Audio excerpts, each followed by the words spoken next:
अस्सलाम वालेकुम। I hope you all are fine. आज हम लोग सेकेंड ईयर केमिस्ट्री का लेक्चर कवर कर रहे हैं और सेकेंड ईयर केमिस्ट्री में हमारा चैप्टर नंबर 2 का आज लास्ट लेक्चर है जो हम कवर कर रहे हैं। और इस लेक्चर के अंदर हम लोग डिस्कस करने वाले हैं about the isotopes of hydrogen.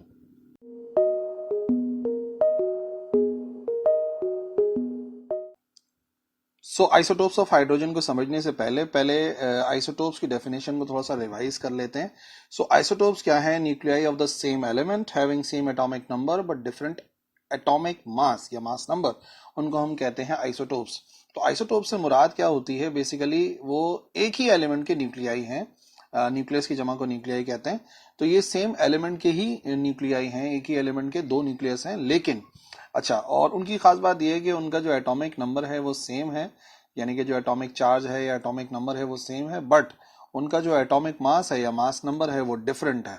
तो एटॉमिक नंबर का सेम होना, एटॉमिक मास का डिफरेंट होना, और वो एक ही एलिमेंट के दो अलग अलग न्यूक्लियस हों, तो ऐसे दो न्यूक्लियाई को कहते हैं एक दूसरे के आइसोटोप्स। ठीक है ना, होते सेम एलिमेंट के ही हैं। दूसरे तरीके से समझना है, इस तरीके से समझ लो, ये वो न्यूक्लियाई हैं, nuclei of the same element having same number of protons, जिनमें प्रोटॉन्स की तादाद सेम हो but different numbers of neutron, जबकि जो न्यूट्रॉन की तादाद है वो डिफरेंट हो। ठीक है ना। अब देखो, न्यूक्लियाई जो है वो न्यूक्लियस की जमा होता है, जैसे कि मैंने बताया। तो न्यूक्लियस के अंदर क्या मौजूद होता है? न्यूक्लियस के अंदर सिर्फ दो ही चीजें पाई जाती हैं, जैसे कि हम जानते हैं। न्यूक्लियस के अंदर होता है सबसे पहले प्रोटॉन, और न्यूक्लियस में पाया जाता है न्यूट्रॉन। तो अगर मैं कह रहा हूं कि न्यूक्लियाई हैं ऑफ द सेम एलिमेंट, तो इन्हीं दोनों से कुछ ना कुछ फर्क होगा। तो हम ये कह रहे हैं कि सेम नंबर ऑफ प्रोटॉन्स हो, प्रोटॉन्स की तादाद सेम हो, बट जो न्यूट्रॉन्स हैं उनकी तादाद अगर डिफरेंट होगी तो वो एक दूसरे के आइसोटोप्स कहलाते हैं। हालांकि वो हैं एक ही एलिमेंट के दो अलग अलग न्यूक्लियस। ठीक है ना। तो चाहे आप ऊपर वाली डेफिनेशन के जरिए समझ लो कि atomic number same, atomic mass different, या फिर आप इस तरीके से समझ लो same number of proton but different numbers of neutron, दोनों ही दरअसल आइसोटोप्स को डिफाइन करते हैं। ठीक है, अब पहले एक एग्जांपल देख लेते हैं। वो एग्जांपल होगी about the isotopes of carbon. ठीक है ना, कार्बन की आइसोटोप की मिसाल पहले आपको बता रहा हूँ, just to let you understand कि आइसोटोप्स का क्या कॉन्सेप्ट है, फिर हम आइसोटोप्स ऑफ हाइड्रोजन को समझ लेंगे। तो कार्बन के आइसोटोप्स जो है ना, तीन होते हैं। ठीक है, ये नीचे हम लिखते हैं एटॉमिक नंबर। ठीक है, तीनों के आगे एटॉमिक नंबर। तीनों के एटॉमिक नंबर कितने नजर आ रहे हैं? तीनों के एटॉमिक नंबर आ रहे हैं 6। तो सेम एटॉमिक नंबर होना चाहिए। और एटॉमिक मास डिफरेंट है। देखो, ये आ गया रेगुलर कार्बन जो होता है हमारा 12 एटॉमिक मास, 13 एटॉमिक मास, और ये आ गया 14 एटॉमिक मास। ठीक है ना। तो कार्बन के तीन आइसोटोप्स हैं जो कि आपको नजर आ रहे हैं यहाँ पर। तीनों के सेम एटॉमिक नंबर है बट एटॉमिक मासेस जो है वो डिफरेंट है। अच्छा, जबकि जो कार्बन 12 है ना, अगर इसकी हम प्रेजेंस देखें कि हमारे पास नेचर में कितना पाया जाता है, तो याद रखो जो कार्बन है वो 98.9% यही वाला कार्बन होता है। यानी कार्बन वो जिसके एटॉमिक नंबर 6 होगा और एटॉमिक मास 12 होगा। जब भी अक्सर हम लोग जब एटॉमिक मास को स्टडी करते हैं कार्बन के, तो उसको हम लोग 12 ही कहते हैं। ठीक है ना। और 98.9% का क्या मतलब है? 98.9% का मतलब ये है कि अगर 100 किलोग्राम कार्बन को हम एक्सट्रैक्ट करते हैं, हम निकालते हैं, तो उसमें से जो 98.9 यानी कि ऑलमोस्ट समझ लो 99 किलोग्राम जो होगा वो ये वाला कार्बन होगा। तो इसकी अकरेंस सबसे ज्यादा होती है कार्बन के आइसोटोप्स में। जबकि ये जो कार्बन है जिसका एटॉमिक नंबर 6 है, एटॉमिक मास 13 है, इसकी जो परसेंटेज है वो है 1.1%। यानी कि सिर्फ और सिर्फ अगर हम एक 100 किलोग्राम कार्बन निकालते हैं तो उसमें से सिर्फ 1 किलोग्राम ऑलमोस्ट ये वाला कार्बन होता है, यानी इसकी जो प्रेजेंस है वो कम है, और ना होने के बराबर है 6 और 14 वाले कार्बन की, जो कि है लेस देन 0.0001%, यानी कि अच्छी खासी वैल्यू कम है, ना होने के बराबर, बट स्टिल ये वाला आइसोटोप पाया जाता है। तो अगर हम कैलकुलेट करें नंबर ऑफ न्यूट्रॉन्स, जो कि मैं कह रहा हूं कि डिफरेंट होने चाहिए according to the definition of isotopes, तो आप देख सकते हो नंबर ऑफ न्यूट्रॉन्स कैसे मालूम करते हैं। एटॉमिक मास में से एटॉमिक नंबर को माइनस कर देते हैं। सो 12 माइनस 6, तो 6 न्यूट्रॉन्स। ठीक है ना। ये वाला जो कार्बन है पहला वाला, इसमें 6 न्यूट्रॉन पाए जाते हैं। जबकि इधर अगर माइनस करेंगे 13 माइनस 6, तो ये आ जाएगा कितना आंसर? ये आ जाएगा 7। तो इसका मतलब इसमें 7 न्यूट्रॉन्स होते हैं ये वाले कार्बन में। और इसी तरीके से अगर इसको इसमें से माइनस करेंगे 14 माइनस 6, तो आंसर आएगा 8। इट मीन्स इस वाले कार्बन में 8 न्यूट्रॉन्स पाए जाते हैं। तो देख लो, सब में प्रोटॉन्स 6 ही हैं, जबकि नंबर ऑफ न्यूट्रॉन्स जो है वो वेरी कर रहे हैं। तो ये हो गया main concept of isotopes. Now अब जो हमारा मेन टॉपिक था आइसोटोप्स ऑफ हाइड्रोजन को समझने का, तो याद रखिए there are 3 isotopes of hydrogen. 3 hydrogen के आइसोटोप्स होते हैं। और वो है प्रोटियम। पहला कहलाता है प्रोटियम या प्रोटॉन भी कहते हैं उसे। दूसरा कहलाता है ड्यूट्रियम, जिसे हम ड्यूट्रॉन भी कहते हैं, ठीक है। और इसी तरीके से तीसरा कहलाता है ट्राइट्रियम, जिसे हम ट्राइटॉन भी कहते हैं। तो प्रोटियम, ड्यूट्रियम और ट्राइट्रियम, ये तीन जो है वो आइसोटोप्स हैं हाइड्रोजन के, जिनको हम प्रोटॉन, ड्यूट्रॉन और ट्राइटॉन भी कहते हैं। तो अब वन बाय वन इन तमाम एलिमेंट्स को समझ लेते हैं। सबसे पहले जो प्रोटियम होता है ना, वो दरअसल ऑर्डिनरी हाइड्रोजन है। जो नॉर्मली हाइड्रोजन हम लोग स्टडी करते हैं, इस्तेमाल करते हैं, नॉर्मल हाइड्रोजन, ऑर्डिनरी हाइड्रोजन, वो प्रोटियम कहलाता है। और प्रोटियम की खास बात क्या है कि इसके पास एक इलेक्ट्रॉन होता है, एक प्रोटॉन होता है, और इसके पास कोई न्यूट्रॉन नहीं होता। एक इलेक्ट्रॉन, एक प्रोटॉन और कोई न्यूट्रॉन नहीं होता। तो ये तो जनरली वही हाइड्रोजन है जिसको आमतौर पे हम लोग स्टडी करते हैं। जबकि अगर इसके एटॉमिक नंबर और एटॉमिक मास की बात की जाए तो इसका एटॉमिक मास 1 होता है और इसका एटॉमिक नंबर यानी कि चार्ज नंबर 1 होता है, ठीक है ना। आपको पता है ना एटॉमिक नंबर क्या होता है? एटॉमिक नंबर होता है नंबर ऑफ प्रोटॉन। तो क्योंकि एक प्रोटॉन है तो जाहिर सी बात है चार्ज नंबर 1 ही होगा। और इसी लिहाज से अगर हमें मास नंबर मालूम करना होता है तो प्रोटॉन में न्यूट्रॉन्स की तादाद को ऐड करते हैं। अब एक प्रोटॉन है और कोई न्यूट्रॉन नहीं है, तो दोनों को ऐड करेंगे तो आंसर तो 1 ही आएगा। तो चार्ज नंबर 1 होता है और मास नंबर भी जो है वो बराबर होता है 1 के। तो ये बन जाता है प्रोटियम, ठीक है। और सिंबल जो है वो H11 है। आमतौर पर जब भी हम किसी एलिमेंट का सिंबल लिखते हैं तो उस एलिमेंट का सिंबल इधर आता है और यहाँ पे हम एटॉमिक नंबर लिख देते हैं, ऊपर हम एटॉमिक मास लिखते हैं, ठीक है ना। स्पेशली न्यूक्लियर फिजिक्स के अंदर ऐसे ही लिखा जाता है। तो देख लो एटॉमिक नंबर मैंने पहले ही बताया, चार्ज नंबर 1 है और मास नंबर भी 1 है, इस वजह से ऊपर भी हमने क्या लिख दिया? 1 लिख दिया। तो सिंबल जो है वो H11 होता है, ठीक है। अगर परसेंटेज देखी जाए तो हाइड्रोजन के अंदर 99.98% यानी कि ऑलमोस्ट यही वाला हाइड्रोजन नजर आएगा हर जगह, बहुत ज्यादा तादाद के अंदर पाया जाता है। तो ये जो इसकी परसेंटेज है ये वाले हाइड्रोजन की, जिसमें एक इलेक्ट्रॉन होता है, एक प्रोटॉन होता है और कोई न्यूट्रॉन नहीं होता, वो सबसे ज्यादा पाया जाता है ऑर्डिनरी हाइड्रोजन। इसी वजह से सबसे ज्यादा आप इसी को स्टडी करते हुए देखोगे। अगर देखा जाए इसके स्ट्रक्चर देखा जाए तो देख लो सेंटर में न्यूक्लियस होगा और न्यूक्लियस के पास एक ही प्रोटॉन होगा। तो यहाँ पे हमने एक प्रोटॉन को शो कर दिया और एक ही इलेक्ट्रॉन है, तो ये एक इलेक्ट्रॉन है जो कि रिवॉल्व कर रहा होगा इन द ऑर्बिट। तो ये हो गया हमारा हाइड्रोजन का पहला आइसोटोप जिसे हम कहते हैं प्रोटियम। फिर दूसरा जो आइसोटोप है वो मैंने आपको बताया ड्यूट्रियम कहलाता है, या उसे हम कहते हैं ड्यूट्रॉन। ड्यूट्रॉन क्या है, ड्यूट्रियम क्या है, एक ही बात है। हैवी हाइड्रोजन भी कहलाता है। Heavy hydrogen is known as deuterium. कभी अगर आपसे हैवी हाइड्रोजन के बारे में पूछा जाए तो हैवी हाइड्रोजन एक्चुअली ड्यूट्रियम को ही कहा जाता है।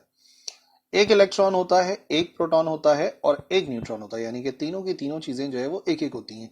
एक इलेक्ट्रॉन है, एक प्रोटॉन है और एक ही न्यूट्रॉन पाया जाता है ड्यूट्रियम में। जबकि प्रोटियम के अंदर कोई न्यूट्रॉन नहीं था, लेकिन इसके अंदर एक न्यूट्रॉन पाया जा रहा है। तो देख लो जैसा मैंने डेफिनेशन समझाया था आइसोटोप्स की कि नंबर ऑफ न्यूट्रॉन्स डिफरेंट होते हैं।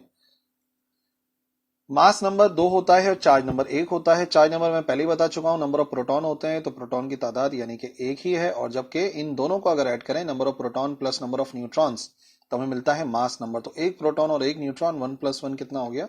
ये हो गया 2। तो मास नंबर 2 है और चार्ज नंबर 1 है, ये हमारे हैवी हाइड्रोजन का यानी कि ड्यूट्रियम का। सिंबल जो है वो इसका वही जैसे इससे पहले मैंने समझाया, नीचे एटॉमिक नंबर लिखते हैं तो 1 आ जाएगा, ऊपर मास नंबर लिखते हैं तो क्या आ जाएगा? 2 आ जाएगा।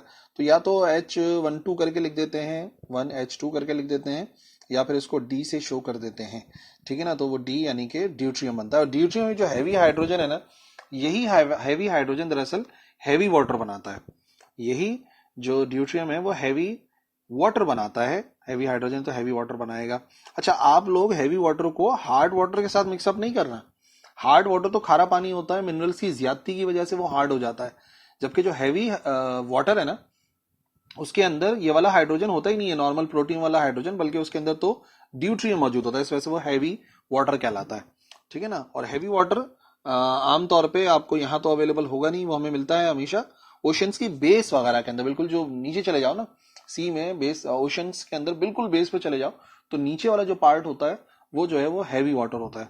और एक और प्रॉपर्टी भी आइसोटोप्स की आप जहन में रखिएगा कि जो आइसोटोप्स होते हैं उनकी केमिकल प्रॉपर्टीज सेम होती हैं बट फिजिकल प्रॉपर्टीज डिफरेंट होती हैं, ठीक है ना। Same chemical properties but different physical properties. तो समझाने के लिए बता रहा हूं कि जैसे नॉर्मल वाटर है, नॉर्मल वाटर जो काम करता है, केमिकली रिएक्ट करता है, नॉर्मल हाइड्रोजन जैसे केमिकली रिएक्ट करता है, वैसे ही ये हमारा ड्यूट्रियम भी रिएक्ट करता है, ड्यूट्रियम भी बिल्कुल वैसे ही रिएक्ट करता है। लेकिन जो फर्क है वो ये है कि जो फॉर एग्जाम्पल फिजिकल फर्क बताता हूं, दोनों की डेंसिटी का फर्क है, स्पेसिफिक ग्रेविटी का फर्क है। यानी कि मिसाल के तौर पे नॉर्मल पानी में हम डूब जाएंगे, हैवी वाटर में हम डूब ही नहीं सकते। हैवी वाटर में हम डूब नहीं सकते क्योंकि उसकी जो ग्रेविटी है वो ज्यादा, स्पेसिफिक ग्रेविटी ज्यादा है, उसमें हम डूब नहीं सकते। इस वजह से आमतौर पे बेस में जाने पे नामुमकिन हो जाता है, जहां पे हैवी वाटर ज्यादा होगा उस ओशन की बिल्कुल बेस तक पहुंचना नामुमकिन हो जाता है, क्योंकि हैवी हाइड्रोजन के अंदर से हम गुजर नहीं सकते जैसे पानी में से हम गुजर जाते हैं। फिर एक कॉमन सी बात फिजिकल प्रॉपर्टी के, नॉर्मल पानी पीते हैं हम लोग, हमें कुछ नहीं होता, हार्ड वाटर या हैवी वाटर पियेंगे मर जाएंगे। हैवी वाटर हमारी ड्रिंकिंग के लिए नहीं है। तो फिजिकल प्रॉपर्टीज डिफरेंट है और केमिकल प्रॉपर्टीज सेम है, ये बात भी आपने याद रखनी है, ऑफ डिफरेंट आइसोटोप्स। और फिर नेचर में कितना पाया जाता है, तो याद रखो ये पाया जाता है 0.0156%, यानी अगर समझना है तो 0.01%, जो कि ऑलमोस्ट ना होने के बराबर है। इतना जो है वो हाइड्रोजन पाया जाता है, ये वाला ड्यूट्रियम वाला। ठीक है, तीसरा और आखिरी, अच्छा पहले हम लोग जो है इसका स्ट्रक्चर देख लेते हैं। इस स्ट्रक्चर के अंदर जो है वो हम देखेंगे कि एक न्यूट्रॉन है, ये आ गया न्यूट्रॉन, ठीक है, न्यूट्रॉन है, ये आ गया प्रोटॉन, और ये आ गया हमारे पास इलेक्ट्रॉन। तो एक प्रोटॉन, एक न्यूट्रॉन और एक इलेक्ट्रॉन, तो ये बन गया हमारा ड्यूट्रियम। फिर तीसरा और आखिरी जो आइसोटोप है ट्राइट्रियम, इसके बारे में डिस्कशन कर लेते हैं। ये और थोड़ा डिफरेंट है, एक इलेक्ट्रॉन है, एक प्रोटॉन है, और इस मर्तबा न्यूट्रॉन्स की तादाद जो है वो और ज्यादा हो गई। प्रोटियम के अंदर कोई न्यूट्रॉन नहीं था, ड्यूट्रियम में एक न्यूट्रॉन था, और यहाँ पे 2 न्यूट्रॉन्स हैं, तो और ज्यादा हैवी हो जाएगा। मास नंबर कितना बनेगा, 3 बनेगा, क्योंकि 1 + 2 करेंगे तो 3 आ जाएगा। और चार्ज नंबर कितना होता है, चार्ज नंबर तो 1 ही है, नंबर ऑफ प्रोटॉन्स होते हैं चार्ज नंबर, वो 1 के ही बराबर है। इसी तरीके से सिंबल जो है वो बन जाता है H13 करके, और ट्राइट्रियम लिख देते हैं 13 करके, वो भी चल जाता है। ये दोनों इसके सिंबल्स इस्तेमाल किए जाते हैं। परसेंटेज अगर देखी जाए तो ऑलमोस्ट ना होने के बराबर है, 4 एक्सपोनेंट -15%। अभी 4 एक्सपोनेंट -15% का मतलब पता है ना, 0.0000000014 जीरो के बाद फिर 4 आएगा, यानी ना होने के बराबर का एक अकरेंस है इसका नेचर के अंदर हाइड्रोजन का, बट स्टिल पाया तो जाता है। इस वजह से this is one of the isotope of hydrogen, ठीक है। लेकिन इसकी परसेंटेज याद रखिएगा बहुत कम थी। रेडियो एक्टिव आइसोटोप है, हाँ ये समझने वाली बात है, और ये इमिट करता है बीटा पार्टिकल, याद रखिए बीटा पार्टिकल इमिट करता है, रेडियो एक्टिव आइसोटोप है और बीटा पार्टिकल इमिट करता है। तो ये हमारे ट्राइट्रियम की एक अहम प्रॉपर्टी है, ठीक है ना। तो अगर रेडियो एक्टिव एलिमेंट है, कुछ ना कुछ इमिट करेगा अल्फा बीटा गैमा, तो याद रखिएगा ये एक सोर्स है ऑफ बीटा पार्टिकल्स। और हाफ लाइफ, क्योंकि जो रेडियो एक्टिव मटेरियल्स होते हैं ये डीके होते रहते हैं, डिसइंटीग्रेट होते रहते हैं, खत्म होते रहते हैं, तो ट्राइट्रियम जो है ऑलमोस्ट 12.5 ईयर्स बाद आधा हो जाता है, हाफ लाइफ है इसकी, ठीक है ना। हाफ लाइफ का मतलब ये है कि वो एलिमेंट कि अगर हम 100 न्यूक्लियाई सेलेक्ट करते हैं तो उसमें से 50 जब रह जाएं, यानी कि 50 जो है वो न्यूक्लियाई जो है वो डीके हो जाएं, तो उसे हम हाफ लाइफ कहते हैं।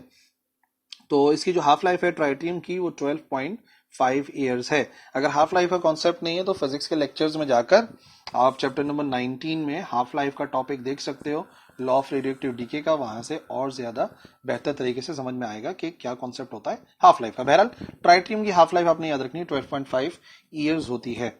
और स्ट्रक्चर में 2 न्यूट्रॉन आ गए, ठीक है ना, दोनों रेड से, ये भी एक न्यूट्रॉन आ गया, ये एक न्यूट्रॉन आ गया, तो 2 हो गए, एक प्रोटॉन हो गया, तो टोटल 3 चीजें हैं, मास नंबर 3 है, और एक इलेक्ट्रॉन है जो कि रिवॉल्व कर रहा होता है अराउंड न्यूक्लियस।